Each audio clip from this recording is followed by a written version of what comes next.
If I had to describe Dick at his best, it would be selling entrepreneurship. I mean, that was entrepreneurship. I think that was the word. That was the thing that Dick always valued. Made people feel welcome, made them feel important. In business, it didn't matter whether it was the guy who only sold $2,000 a year or the person who sold $2 million a year. They were all important. They would walk away from talking with Dick, and they would feel like they were the most important person in the world. And I felt I met a real authentic man, a man's man, and a guy that didn't tell you one thing and mean something else. Very straightforward guy. We all respected him for who he was and what he'd accomplished and what he did every day. Well, my father was, I think, revolutionary, or very innovative. A lot of the decisions that he made were always geared toward how it affected and how it helped the family of dealers. I mean, he really sincerely believed in helping the dealers. Richard E. Kaeser was born on September 2nd, 1928 in Cincinnati, Ohio. The son of Kaeser and Blair founder, Dutch Kaeser, and his wife Elsa. Dick, as he was called, grew up in Cincinnati's Hyde Park neighborhood and attended Kilgore Elementary School. Dick was drawn to hunting, fishing, dogs, and the great outdoors. The boys spent many summers on the family farm, fishing and adventure-seeking on Brush Creek with their father Dutch. I think that my grandfather was a real influence on my father as far as working hard and being genuine and honest and integrity. I think it really comes from my grandfather. He graduated from Withrow High School in 1946 and soon began to work with his brother John at their father's printing company, Kaser Incorporated. By the time the draft for the Korean War was instated in the late 1940s, Dick had already stepped up and joined the Ohio National Guard. His unit was ultimately federalized and called up to serve in the Korean War, and Dick was admitted as an officer candidate in law at Fort Riley, Kansas. While on leave in 1951, Dick met Claire Garrison on a blind date, and the writing was on the wall. The two were married in a family-only ceremony in Cincinnati's Knox Church Chapel on May 2, 1952. After their wedding, the couple bounced from one Army post to another, starting in Fort Polk, then on to Texas, and finally Fort Sill, Oklahoma, before Dick shipped off to Korea in 1952. Dick served as an officer and forward observer and saw a decent amount of action. I think the best humor that I got from Dick was when he was retelling his war stories, literally war stories. Tremendous storyteller. I mean, I used to be enthralled, if we'd be at lunch with a vendor or a dealer, and he would begin telling some stories, either old business stories or war stories. And I mean, he was just a fascinating storyteller. Years later, in an interview documenting war veterans and stories for the Library of Congress, Dick commented on what he missed most during his time in Korea. Family, food. I miss my business. I was working 80 hours a week before I left in the printing business, and I missed that. And I just missed home. Returning from the service, Dick threw his efforts into building his family and his business. From 1954 to 1965, the company grew into new territories, and began offering more products and promotions manufactured and printed by suppliers on Kaeser's behalf. In 1966, Dick was promoted to president of Kaeser and Blair, so his father Dutch could spend more time with family, friends, and in the great outdoors. As far as the industry, I've never met anyone with more class or more graciousness than Dick Kaeser, ever. Serious, but yet a great sense of humor, dedicated to people, just overly dedicated to people, interested in them, interested in, of course, making sales, but he didn't work that in conversation. Dick's efforts were so successful that in 1981, he and his brother John decided to focus solely on supporting the heart and soul of their business, their independent dealers.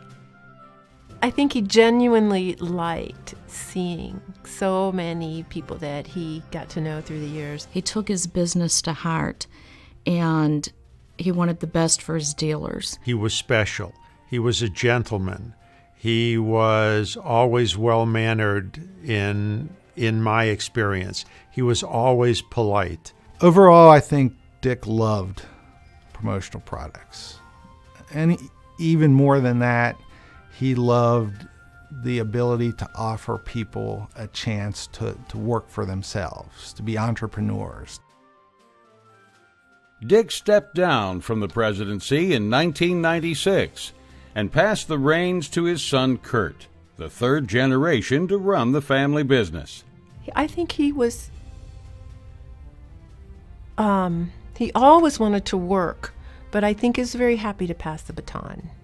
Well, I think, again, the major concept that Dick has passed on to the leadership team, and probably even more specifically Kurt, is, again, the value of the dealers. That, you know, they are the begin all and end all for our business. He just knew where point A, B, and C, and D connected.